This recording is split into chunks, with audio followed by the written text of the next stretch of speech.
ഇന്നത്തെ വീഡിയോയിൽ നമ്മൾ നോക്കാൻ പോകുന്നത് 12ാം ക്ലാസ്സിലെ രണ്ടാമത്തെ യൂണിറ്റായ ഹൈറ്റ്സ് ഓഫ് ഹാർമണി എന്ന് പറയുന്ന യൂണിറ്റിലെ ഫസ്റ്റ് ചാപ്റ്റർ മെൻഡിങ് വോളിനെ കുറിച്ചാണ്. Fraternity and tolerance are the two twin virtues of harmonious living. Fraternity സാഹോദര്യം, ടോളറൻസ് എന്ന് വെച്ചാൽ ക്ഷമ. ഇവ രണ്ടുമാണ് ഹാർമോണിയസ് ലിവിങ് സമാധാനപരമായിട്ടുള്ള ജീവിതത്തിൻ്റെ രണ്ട് ഗുണങ്ങളെന്ന് പറയുന്നത്. But do we cherish these qualities in our daily life? പക്ഷേ ഈ രണ്ട് ക്വാളിറ്റീസും നമ്മുടെ ഡെയിലി ലൈഫിൽ നമുക്ക് ചെറിഷ് ചെയ്യാൻ പറ്റുന്നുണ്ടോ? What should be our attitude to our neighbours? നമ്മുടെ അയൽക്കാരോടുള്ള നമ്മുടെ മനോഭാവം എന്തായിരിക്കണം? Need we accept their ideas as well in order to maintain good relationship with them? നല്ല റിലേഷൻഷിപ്പുമായിട്ട് അവരോടൊപ്പം ജീവിക്കാൻ വേണ്ടി അവരുടെ ഐഡിയാസ് നമ്മൾ അക്സെപ്റ്റ് ചെയ്യേണ്ടതുണ്ടോ? Read the poem given below and find out how Robert Frost provides food for thought. Robert ഫ്രോസ്റ്റിൻ്റെ ഈ പോയം വായിച്ചിട്ട് നമുക്ക് എന്ത് ചെയ്യാം, ഈ ഐഡിയ ഒന്ന് മനസ്സിലാക്കിയെടുക്കാം. അപ്പോൾ മെൻഡിങ് വാൾ എന്ന് പറയുന്ന ഈ പോയമാണ് നമ്മൾ എന്ത് ചെയ്യാൻ പോകുന്നതെന്ന് പഠിക്കാൻ പോകുന്നത്. സ്റ്റാൻസ വൈസുള്ള എക്സ്പ്ലനേഷൻ ആയിരിക്കും. അതിനുമുമ്പ് നമുക്ക് പോയത്തെക്കുറിച്ച് നോക്കാം. Mending wall by Robert Frost is the opening poem of his second collection of poetry entitled North of Boston, published in 1914. Robert ഫ്രോസ്റ്റിൻ്റെ പോയട്രി കളക്ഷൻസ് ഉണ്ട്. ഓക്കെ, നമുക്ക് കവിതാ സമാഹാരങ്ങൾ എന്ന് പറയില്ലേ, അതിൽ രണ്ടാമത്തെ കവിതാ സമാഹാരമായ 1914 പബ്ലിഷ് ചെയ്ത നോർത്ത് ഓഫ് ബോസ്റ്റൺ എന്ന് പറയുന്ന ആ ബുക്കിൻ്റെ ഓപ്പണിംഗ് പോയമാണ് മെൻഡിങ് വാൾ എന്ന് പറയുന്നത്. Like most of the poems in the above mentioned collection, Mending Wall narrates a story based in rural New England. നമ്മുടെ റോബർട്ട് ഫ്രോസ്റ്റിൻ്റെ മറ്റുള്ള ബുക്കുകളിൽ പറയുന്നത് പോലെയാണ് മെൻഡിങ് വാളിലെ കഥയും. അതെങ്ങനെയെന്ന് വെച്ചാൽ ഇവിടെ പറയുന്നത് റൂറൽ ഇംഗ്ലണ്ടിലുള്ള, നമ്മുടെ വില്ലേജിലുള്ള, ഇംഗ്ലണ്ടിലെ വില്ലേജുകളിലുള്ള ഒരു സ്റ്റോറിയാണ്. This is a story of the fence that is rebuild every spring between the lands of two New England farmers. എല്ലാ സ്പ്രിങ്ങിലും ഇംഗ്ലണ്ടിലെ രണ്ട് ഫാർമേഴ്സിൻ്റെ വാൾസ്, മതിലുകൾ റീബിൽഡ് ചെയ്യുന്ന കഥയാണ് ഇവിടെ പറയുന്നത്. The poem consist of 46 lines in total. നമ്മുടെ പോയത്തിൽ 46 ലൈനുകളുണ്ട്. These lines are not divided into stanzas. പക്ഷേ ഈ ലൈനുകളെ സ്റ്റാൻസുകളായിട്ട് ഡിവൈഡ് ചെയ്തിട്ടില്ല. Here they are divided into meaningful segments to make the poem easier to follow and understand. ഇവിടെ ഈ പോയത്തെ മീനിങ് ഫുൾ ആയിട്ടുള്ള സെഗ്മെൻറ്റുകളായിട്ട് 4 വരി 5 വരി അടങ്ങുന്ന ലൈനുകളായിട്ടാണ് ഡിവൈഡ് ചെയ്തിട്ടുള്ളത്, എളുപ്പത്തിൽ മനസ്സിലാക്കാൻ വേണ്ടി. This poem is written in the first person മെത്തേഡിലാണ്, അല്ലെങ്കിൽ ആ രീതിയിലാണ് ഈ പോയം എഴുതിയിരിക്കുന്നത്. Hence we can safely assume that the speaker of the poem is poet himself. First പേഴ്സണിലാണ് പോയം എഴുതിയിരിക്കുന്നതുകൊണ്ട് നമുക്ക് ഉറപ്പിക്കാം ഈ പോയത്തിൻ്റെ സ്പീക്കർ എന്ന് പറയുന്നത് പോയറ്റ് തന്നെയാണ്. നമുക്ക് ആദ്യത്തെ 4 വരി നോക്കാം. Something there is that doesn't love a wall, that tends the frozen ground swell under it, and spills the upper boulders in the sun, and makes gap even two can pass abreast. നമുക്ക് അതിൻ്റെ meaning നോക്കാം. In these lines, the poet speculates that there must be something in the vicinity that breaks down the wall repeatedly. പോയിട്ട് ഇവിടെ പറയുന്നത് എന്തെന്ന് വെച്ചാൽ, ഈ wall എപ്പോഴും തകരാൻ ഇവിടെ എന്തോ കാരണമാകുന്നു. ഈ വോള് ഇടയ്ക്കിടയ്ക്ക് തകരുന്നതിന് എന്തോ ഇവിടെ കാരണമാകുന്നു. Perhaps the water beneath the ground is frozen and the resulting ice expands to cause cracks in the wall and make the boulders at its top fall down. ഇപ്പോൾ ഒരു റീസൺ ഇവിടെ പറയുന്നതെന്ന് വെച്ചാൽ, ഗ്രൗണ്ടിൻ്റെ അടിയിലുള്ള വാട്ടർ ഫ്രീസ് ആകുകയും തണുക്കുകയും ആ കാരണമുണ്ടാകുന്ന ice കല്ലിൻ്റെ ഇടയ്ക്കുള്ള വിള്ളലുകൾ എക്സ്പാൻഡ് ചെയ്യുകയും വലുതാക്കുകയും അങ്ങനെ മതിലിൻ്റെ മുകളിലുള്ള കല്ലുകൾ താഴെ വീഴുകയും ചെയ്യുന്നതായിരിക്കാം. The crack then grows until it is so wide that 2 people can pass through it side by side and walk in the same direction. ആ വിള്ളൽ വലുതായി അവസാനം 2 പേർക്ക് ഒരേ ഡിറക്ഷനിൽ പോകാൻ കഴിയത്തക്കവണ്ണം വലുതായി മാറുന്നു എന്നാണ് പറയുന്നത്. അതായത് വിള്ളൽ വലുതാകുന്നു, 2 പേർക്ക് ഒരേ സമയം അതിൻ്റെ കൂടെ പാസ് ചെയ്യാൻ പറ്റുന്നു, അത്രയേ ഉള്ളൂ. അടുത്ത് നമുക്ക് 5 മുതൽ 11 വരെ ലൈൻ നോക്കാം. The work of hunters is another thing. I have come after them and made repair, where they have left not one stone on a stone, but they would have the rabbit out of hiding, to please the yelping dogs. The gaps I mean, no one has seen them made or heard them made, but at spring mending time we find them there. In these lines, the poet rejects the idea that the wall could have been broken by hunters. ഈ ലൈനുകളിൽ പോയിട്ട് പറയുന്നതെന്ന് വെച്ചാൽ, hunters വേട്ടക്കാരായിരിക്കില്ല ഈ വോളുകൾ തകർത്തതെന്നുള്ള ആ ഒരു idea പോയിട്ട് reject ചെയ്യുകയാണ്. അതായത് വേട്ടക്കാർ മൃഗങ്ങളെ പിടിക്കാൻ വേണ്ടി ഈ മതിലുകളുടെ ഇടയ്ക്കുള്ള വിള്ളലുകളിൽ കമ്പിട്ട് കുത്തി റാബിറ്റിനെ പുറത്തെടുക്കാറുണ്ട്, പക്ഷേ ഇതായിരിക്കില്ല. He himself has made repairs after hunters have rearranged the stones to allow rabbits to come out of their holes for their dog to catch. ഇങ്ങനെ പോയിട്ട് ഉറപ്പിച്ച് പറയാൻ കാരണം എന്തെന്ന് വെച്ചാൽ, അടുത്തിടെയാണ് റാബിറ്റ്സിനെ പിടിക്കാൻ വേണ്ടി ഹണ്ടേഴ്സ് ഉണ്ടാക്കിയ ആ ഒരു എന്താ പറയുക ഗ്യാപ്പുകളെ നമ്മുടെ പോയറ്റ് റിപ്പയർ ചെയ്തത്. ഓക്കെ, ഹണ്ടേഴ്സ് റാബിറ്റിനെ പിടിക്കാൻ വേണ്ടി ഗ്യാപ്പുകളിൽ എന്തോന്ന് ചെയ്യുന്നു, കമ്പിട്ട് കുത്തുന്നു, റാബിറ്റ് പുറത്ത് ചാടുന്നു, അവരുടെയുള്ള വേട്ടപ്പട്ടികൾ അവരെ ക്യാച്ച് ചെയ്യുന്നു. However, the gaps that have now appeared on the wall have been made by something unseen and unheard. ഇപ്പോൾ ഇവിടെ ഉള്ള ഈ ഗ്യാപ്പ് ഞാൻ കാണാത്തതും കേൾക്കാത്തതുമായിട്ടുള്ള ഏതോ ഒന്ന് ഉണ്ടാക്കിയതാണ്. അടുത്ത 12 മുതൽ 15 വരെയുള്ള ലൈൻ നോക്കാം. I let my neighbor know beyond the hill, and on a day we met to walk the line, and set the wall between us once again. We keep the wall between us as we go. In these lines, the poet says the wall is between two lands separated by a hill. ഈ വരികളിൽ പോയിട്ട് പറയുന്നതെന്ന് വെച്ചാൽ ഈ മതിൽ രണ്ട് ലാൻഡുകളെ separate ചെയ്തുകൊണ്ട് നടുക്ക് നിൽക്കുന്നവയാണ്. രണ്ട് സ്ഥലങ്ങളെ വേർതിരിക്കാനാണല്ലോ നമ്മൾ സാധാരണ മതിൽ കിട്ടുന്നത്. The farmer on the other side of the hill is informed about the hole.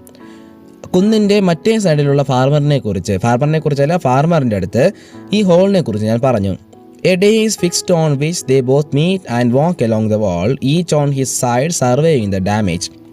അവരെന്തോന്ന് ചെയ്തു, ഈ വാള് സർവേ ചെയ്യാൻ, അതായത് എവിടെയൊക്കെയാണ് വിള്ളൽ വന്നിരിക്കുന്നതെന്ന് സർവേ ചെയ്യാൻ ഒരു ഡേ ഫിക്സ് ചെയ്യുകയും അന്നേ ദിവസം അവർ പരസ്പരം വാളിൻ്റെ രണ്ട് സൈഡായിട്ട് നടക്കുകയും വാളിൽ എവിടെയാണ് പ്രശ്നങ്ങൾ വന്നിരിക്കുന്നതെന്ന് സർവേ ചെയ്യുകയും ചെയ്യും. അടുത്ത ലൈൻസ് 16 മുതൽ 19 വരെയാണ്. To each the boulders that have fallen to each, and some are loaves and some so nearly balls. We have to use a spell to make them balance. Stay where you are until our backs are turned. In these lines, the poet says that he and his neighbor each take it upon themselves to restore the boulders that have fallen on his side of the hill. അപ്പോൾ ഇവിടെ പറയുന്നതെന്ന് വെച്ചാൽ തൻ്റെ സൈഡിൽ, പോയറ്റിൻ്റെ സൈഡിൽ വീഴുന്ന ഒരു എന്താ പറയുക ബോൾഡേഴ്സ് രണ്ടുപേരും ഒരുമിച്ച് റിപ്പയർ ചെയ്യാൻ തീരുമാനിച്ചിരിക്കുകയാണ്. However, this is difficult since the stones are not always of the same size or shape.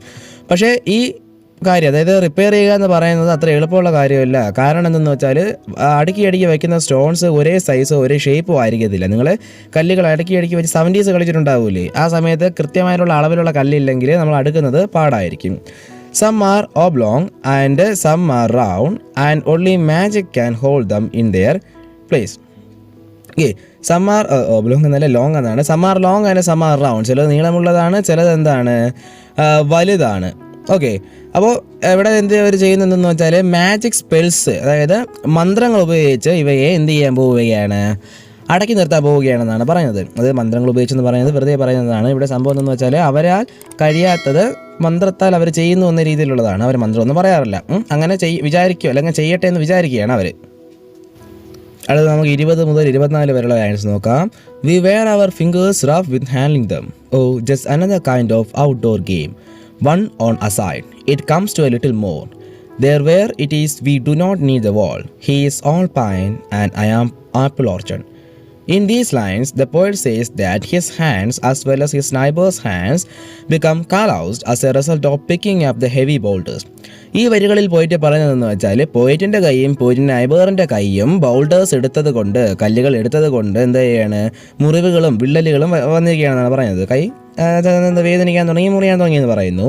It feels like they are playing a game where only one opponent is on each team. Okay, അപ്പോൾ ഇവർ ഒരു ഒരു game കളിക്കുന്നത് പോലെയായിട്ടാണ് ഇവർക്ക് തോന്നുന്നത്. ഇവിടെ എങ്ങനെയെന്ന് വെച്ചാൽ ഓരോ ടീമിലും ഓരോ ഓപ്പോണൻറ്റ്, അതായത് ഓരോ ടീമിലും ഒരാൾ വീതമുള്ള ഒരു കളി കളിക്കുന്നത് പോലെയാണ് അവർക്ക് തോന്നുന്നത്. It seems like play rather than work because the wall is wholly unnecessary since the two farmers grow different kinds of plants.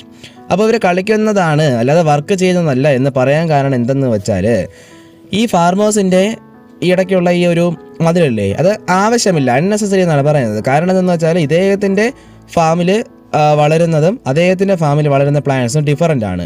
The poet gross apples and his neighbour gross pine trees. നമ്മുടെ പോയറ്റിൻ്റെ എന്താ പറയുക ഫീൽഡിലുള്ളത് അല്ലെങ്കിൽ ലാൻഡിലുള്ളത് ആപ്പിളും നൈബറിൻ്റെ ലാൻഡിലുള്ളത് pine ട്രീസുമാണ്.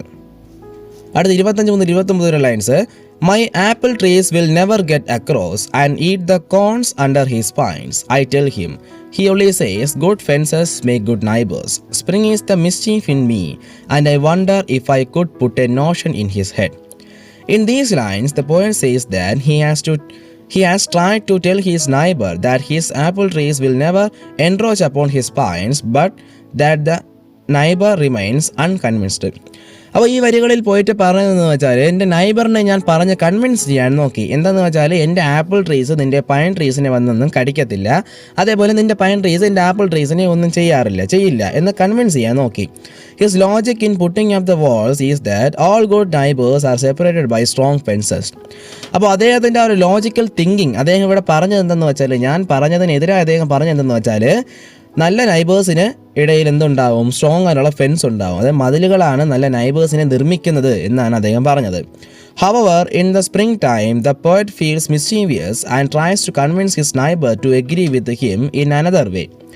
അപ്പോൾ spring ടൈമിൽ പോയിട്ട് എന്ത് ചെയ്യുകയാണ്, തൻ്റെ നൈബറിനെ കൺവിൻസ് ചെയ്യാൻ 2-3 ട്രിക്കുകൾ എടുക്കുകയാണ്. മറ്റേ രീതിയിൽ ഏതോ രീതികളിൽ നമ്മളെ പോയിട്ടിൻ്റെ നൈബറിനെ കൺവിൻസ് ചെയ്യാൻ പോയിട്ട് ട്രിക്കുകൾ എടുക്കുകയാണ്. Line 30-35. Why do they make good neighbors? Isn't it? Where there are cows, but here there are no cows. Before I build a wall, I would ask to know what I was wailing in or wailing out, and to whom I was like to give offense. In these lines, the poet asks his neighbor why good fences make good neighbors. ഈ വരികളിൽ പോയിട്ട് ചോദിക്കുന്നത് നൈബറിനോട് എങ്ങനെയാണ് നല്ല ഫെൻസുകൾ, മതിലുകൾ നല്ല നൈബേഴ്സിനെ നിർമ്മിക്കുക എന്ന്. Fences often sprout some greenery on them and they attract cows. ഫെൻസുകളിൽ, ചുവരുകളിൽ ഇടയ്ക്കിടയ്ക്ക് എന്ത് ചെയ്യാറുണ്ട്, മതിലുകളിൽ ഇടയ്ക്കിടയ്ക്ക് കുറച്ച് പച്ച പുല്ലുകൾ വളർന്നു കയറാറുണ്ട്. അത് കൗകളെ, പശുക്കളെ അട്രാക്ട് ചെയ്യാറുണ്ട്. But there are no cows where the wall between their farms has broken. നമ്മളുടെ ഫാമിൻ്റെ ഇടയ്ക്ക് ഈ പൊട്ടിയ മതിലിൻ്റെ ഭാഗത്ത് പുല്ലിനെ കഴിക്കാൻ വേണ്ടി എനിക്കോ അല്ലെങ്കിൽ താങ്കൾക്കോ എന്തില്ല, പശുക്കളില്ല. In fact, the poet would like to know what he is keeping out and what he is protecting by building the wall, and also might not take kindly to the idea of the wall being put up. പോലെ തന്നെ പോയിട്ട് അവസാനം ഇവിടെ പറയുന്നതെന്ന് വെച്ചാൽ, അദ്ദേഹം എന്തിനെയാണ് അങ്ങോട്ടും ഇങ്ങോട്ടും വരാതെ തടയാൻ വേണ്ടി ഈ മതിൽ കെട്ടുന്നതിനുള്ള റീസൺ കാണുമല്ലോ, അത് എന്താണ് എന്ന് അദ്ദേഹം ചോദിക്കുകയാണ്. And also might not take kindly to the idea of wall being put up. പിന്നെയും ഈ വാള് അവർ എന്താ പറയുക, ശരിയാക്കി എടുക്കുന്നതിനുള്ള ഒരു ഐഡിയ അദ്ദേഹത്തിന് എന്താ പറയില്ല, സഹിക്കാൻ പറ്റത്തില്ല. അഥവാ അദ്ദേഹത്തിന് ആവശ്യമില്ലാത്ത ഒരു കാര്യമാണ് ഈ വോളെന്ന് പറയുന്നത്. അത് എന്തുകൊണ്ടാണ് താങ്കൾ കെട്ടാൻ ശ്രമിക്കുക എന്നുള്ള കാര്യം ഇദ്ദേഹത്തിന് പറഞ്ഞു കൊടുക്കണമെന്ന് പറയുകയാണ്. ലൈൻസ് 36-41 വരെ. Something there is that does love a wall വാൾ, that wants it down. I could say else to him, but it's not else exactly, and I rather he said it for himself. I see him there, bringing a stone grasped firmly by the top in each hand, like an old stone, savage armed. In these lines, the poet again speculates that the wall could have been pulled down by else. ഈ വരിയിൽ പോയിട്ട് പറയുന്നതെന്ന് വെച്ചാൽ, ഈ walls ചിലപ്പോൾ തകർത്തത് else ആയിരിക്കാം. Else എന്ന് വെച്ചാൽ കുട്ടിച്ചാത്തന്മാരായിരിക്കാം. But he doesn't want to tell his serious neighbour that, hoping instead that the neighbour would come to the same conclusion by himself. പക്ഷേ ഈ ഒരു കാര്യം തൻ്റെ നൈബറിനോട് പറയാൻ തനിക്ക് തോന്നുന്നില്ല. കാരണം എന്തെന്ന് വെച്ചാൽ, തൻ്റെ ഇതേ കൺക്ലൂഷനിൽ താൻ പറഞ്ഞ പോലെ കുട്ടിച്ചാത്തന്മാരായിരിക്കും ഈ വാളിനെ തകർത്തതെന്ന് അദ്ദേഹം വിശ്വസിക്കാൻ പോകുന്നില്ല. As the neighbor works on rebuilding the wall, the poet feels that he resembles an uncouth and uncivilized inhabitant of the Stone Age, whose weapons are the very rocks that make up the wall. തൻ്റെ നൈബറെ ഈ വാളിനെ rebuild ചെയ്തുകൊണ്ടിരുന്ന സമയത്ത് പോയിട്ടിന് തോന്നി എന്തെന്ന് വെച്ചാൽ, തൻ്റെ നൈബറിനെ കാണാൻ stone ഏജിലുള്ള ഒരു ആളെ പോലെയാണ്. അൺസിവിലൈസ്ഡും അൺകൂത്തും, അതായത് അറിവും വിവരവും ഇല്ലാതെ തങ്ങളെ പ്രൊട്ടക്റ്റ് ചെയ്യാൻ വേണ്ടി, എന്തോ ഒരു സംഭവത്തിൽ നിന്ന് തങ്ങളെ പ്രൊട്ടക്റ്റ് ചെയ്യാൻ വേണ്ടി സ്റ്റോൺസ് വെച്ചും റോക്സ് വെച്ചും വാൾ വെപ്പൺസ് നിർമ്മിക്കുന്ന ഒരു സ്റ്റോൺ ഏജിലെ ആളെ പോലെയാണ് ഇദ്ദേഹത്തിന് തോന്നിയത്. Line 42-46. He moves in darkness as it seems to me, not of words only and the shade of trees. He will not go behind his father's saying, and he likes having thought of it so well. He says again, good fences make good neighbors. In these lines, the poet suggests that his neighbor has some kind of kingship with darkness, but not just the darkness caused by the shade of trees in the forest. ഈ വരികളിൽ പോയിട്ട് പറയുന്നതെന്ന് വെച്ചാൽ, തൻ്റെ നൈബറിന് ഡാർക്ക്നെസ്സുമായിട്ട് എന്തോ ബന്ധമുണ്ട്. പക്ഷേ ഇവിടെ പറയുന്ന ആ ഇരുട്ട്, ഡാർക്ക്നെസ് എന്ന് പറയുന്നത് ട്രീസിൻ്റെ ഷെയ്ഡിൽ നിന്നും, കാട്ടിലുള്ള മരങ്ങളുടെ ആ ഒരു ഷാഡോയിൽ നിന്നും, തണലിൽ നിന്ന് കിട്ടുന്ന ഡാർക്ക്നെസ് അല്ല. The neighbor cannot disagree with his father in saying that good fences account for peace among neighbors. അദ്ദേഹം പറഞ്ഞുകൊണ്ടിരിക്കുന്ന ഈ good fences make good neighbours എന്ന് പറയുന്ന ഈ ഒരു വരി തൻ്റെ അച്ഛൻ ആ നൈബറിന് പറഞ്ഞു കൊടുത്തതാണ്. അദ്ദേഹം പറഞ്ഞതെന്ന് വെച്ചാൽ നല്ല നൈബേഴ്സ്, അങ്ങനെ നൈബേഴ്സിൻ്റെ ഇടയ്ക്ക് സമാധാനം, പീസ് ഉണ്ടാകുന്നുവെങ്കിൽ എന്ത് ചെയ്യണം, അവരുടെ ഇടയിൽ നല്ല ഫെൻസുകൾ വേണം എന്നാണ് ഇവിടെ പറയുന്നത്.